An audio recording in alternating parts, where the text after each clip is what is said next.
नमस्कार, मैं संदीप तिवारी। आप देख रहे हैं अमर उजाला।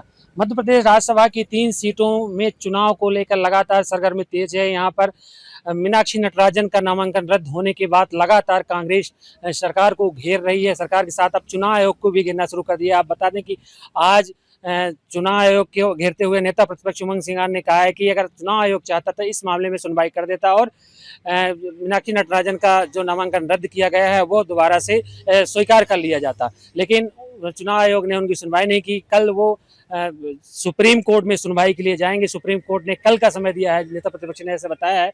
और आपको बता दें कि लगातार इसको लेकर कांग्रेस प्रदर्शन करती रही। यहाँ कल राजधानी भोपाल में भूख उपवास पर बैठे, भूख हड़ताल पर बैठे थे यहाँ पर नेता प्रतिपक्ष और अन्य नेता जो पीसीसी चीफ दिग्विजय सिंह, सारे नेता यहाँ पर प्रदेश प्रभारी पहुंचे थे। लगातार विरोध दर्ज करा रहे हैं। यहाँ से दिल्ली तक विरोध दर्ज किया जा रहा है। आपको बता दें कि नेता प्रतिपक्ष ने कहा है कल सारे विधायक दिल्ली पहुंचेंगे और राष्ट्रपति से मुलाकात करेंगे। दिल्ली में पैदल मार्च निकालने की भी योजना है। लगातार इस मामले को कांग्रेस घेरती नजर आ रही है। इसमें सरकार और चुनाव आयोग के घेरती नजर आ रही। लगातार तरह तरह का आरोप लगा रहे हैं कि लोकतंत्र की हत्या की जा रही है। और मीनाक्षी नटराजन पर ऐसा कोई क्रिमिनल केस नहीं है। जो इनके वकील है विवेक तनखा, उनने भी कहा है कि मीनाक्षी नटराजन पर कोई ऐसा क्रिमिनल केस नहीं है, इस तरह के कोई एफआईआर दर्ज नहीं है। फिर भी उनका नामांकन रद्द किया गया।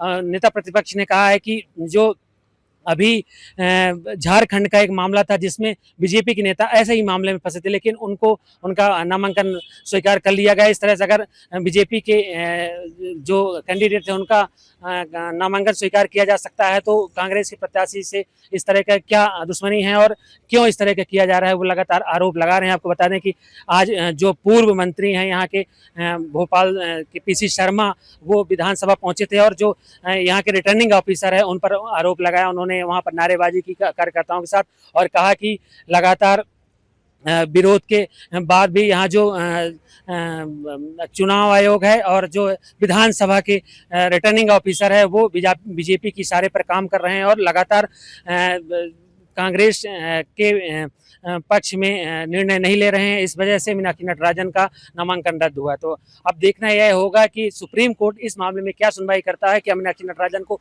दोबारा से मौका मिलेगा या नहीं मिलेगा। अगर मौका नहीं मिलता है तो निश्चित तौर पर अब आज का जो दिन है, आज 3 बजे के बाद तीनों प्रत्याशी निर्विरोध घोषित हो जाएंगे। जो बीजेपी के तीनों प्रत्याशी हैं उनको घोषित कर दिया जाएगा और वो राज्यसभा चले जाएंगे। अब देखना यह होगा कि सुप्रीम कोर्ट इस मामले में क्या डिसीजन लेता है। इसके बाद मामला आगे कांग्रेस को, हाईकमान को, एआईसीसी को आज सुप्रीम कोर्ट में जाना पड़ा। क्या चुनाव आयुक्त को विशेष अधिकार नहीं है? चुनाव आयुक्त चाहता तो कल इस बारे में निर्णय दे सकता था। खारिज करना या एक्सेप्ट करना ये विशेष अधिकार है। कई राज्यों में आपने देखा है कि हरियाणा में क्या जब हुआ था, चुनाव आयोग ने हस्तक्षेप किया था, गुजरात में हस्तक्षेप किया था। तो आज क्यों नहीं? जब झारखंड के अंदर आप बीजेपी के कैंडिडेट को आप वैलिड कर सकते हो, तो क्या कांग्रेस के आज मीनाक्षी नटराजन जी जो मध्य प्रदेश से कैंडिडेट थी, उसके बारे में चुनाव आयोग ने फैसला नहीं ले पाई? तो इससे स्पष्ट है कि चुनाव आयोग एक भारतीय जनता पार्टी का रबर स्टाम्प के रूप में काम कर रहा है। पूरे कानून के खिलाफ, संविधान के खिलाफ, सुप्रीम कोर्ट की गाइडलाइन के खिलाफ चुनाव आयोग ने कोई विचार नहीं करा। उनके रिटर्निंग ऑफिसर ने स्पष्ट रूप से बिल्कुल नियमों की धज्जियां उड़ाई। हम लोग सुप्रीम कोर्ट गए। आज हमारे वकील, कांग्रेस के वकील तनखा जी, संघवी जी, रणदीप जी, सभी लोगों ने माननीय उच्चतम न्यायालय से निवेदन किया कि इस विषय पर तत्काल संज्ञान लेके चर्चा होना चाहिए। माननीय उच्चतम न्यायालय ने कल का समय दिया है। मैं समझता हूं कि इस पे न्याय होगा, लेकिन न्याय में इतनी देरी क्यों? कई मामले आपने देखे कि रात रात तक कोर्ट चली है, 2-2, 3-3 बजे तक चली है।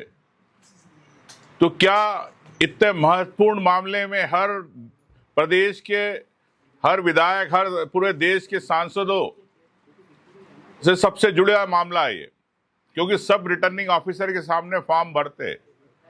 अगर चुनाव आयोग एक नजीर नहीं बनाना चाहता तो ये समझ में आता है कि भारतीय जनता पार्टी की कठपुतली है। अमित शाह, मोदी के हिसाब से पूरा चुनाव आयोग चल रहा है, लेकिन मुझे विश्वास है कि उच्चतम न्यायालय कल इस पर निर्णय करेगा। लेकिन आज करते तो बेहतर होता, क्योंकि आज विड्रॉल की लास्ट डेट है, तो इस चुनाव पर स्टे होता। स्टे की हमने बात करी, स्टे नहीं मिला, तो मैं समझता हूं कि इसमें गंभीरता से उच्चतम न्यायालय से मैं निवेदन करना चाहता हूं कि इसमें कल आप एक नजीर देश के लिए, इस प्रदेश के लिए, इस राज्यसभा सीट को लेकर रिजल्ट घोषणा ना हो, सर्टिफिकेट लेने की तैयारी कर रहे हैं, 3:30 बजे जीत के सर्टिफिकेट लेने की तैयारी कर रहे हैं। देखिए भाई, मैं कह रहा हूं कि ये आप देख रहे हो किस प्रकार से संवैधानिक संस्थाओं को रबर स्टाम्प के रूप में भारतीय जनता पार्टी काम करा रही है। जहां भारतीय जनता पार्टी बोलती है वहां पर चुनाव आयोग सिर्फ स्टैम्प मारता है। तो अगर आज उनको अगर परिणाम घोषित करके देने का है तो इससे स्पष्ट है कि इस देश के अंदर जो भारतीय जनता पार्टी बार बार एक तानाशाही की जो सरकार चलाना चाहती है, उस दिशा की उधर एक कदम रहेगा आज का, अगर ये प्रमाण पत्र देते तो। चुनाव आयोग की जो वकील है वो कह रहे हैं उनके पास याचिका नहीं आई है कांग्रेस की तरफ से, इसलिए सुनवाई नहीं। चुनाव आयोग को कल निवेदन किया, धरने पे बैठे वरिष्ठ नेता बैठे, व्यक्तिगत मिले, उसके बावजूद अगर चुनाव आयोग इस प्रकार की बात कहता है तो मैं समझता हूं कि बड़ी हास्य की बात है। अभी ये जानकारी मिली थी हमको कि विधानसभा में 8-9 बजे से ये तैयारी शुरू हो गई कि 11 साढ़े 11 बजे वो 3 लोगों को प्रमाण पत्र दे देंगे। तो अभी मैं और हमारे साथी अंदर गए थे और जो चुनाव अधिकारी हैं अरविंद शर्मा जी, उनसे मिल के आए। हमने कहा ये कोई भी कार्रवाई 11 से 3 बजे तक आप कोई भी वैधानिक कार्रवाई नहीं करेंगे, या भी 11 के पहले कोई चीज़ नहीं करेंगे, क्योंकि आप 9 बजे से कार्यालय शुरू हो गया और बैठ के वहाँ पे पेपर बनाए जा रहे हैं, प्रमाण पत्र बनाए जा रहे हैं। ये अभी सुप्रीम कोर्ट में मामला जा रहा है चुनाव आयोग के बाद, तो ये पूरा इंतज़ार आपको करना पड़ेगा। और ये पूरी लड़ाई मीनाक्षी नटराजन के साथ न्याय हो, उनका गलत तरीके से जो उनका पर्चा निरस्त किया गया है, ये लड़ाई अब सुप्रीम कोर्ट में चलेगी, दिल्ली के अंदर चलेगी। राष्ट्रपति जी से मुलाकात करेंगे पूरे विधायक कल।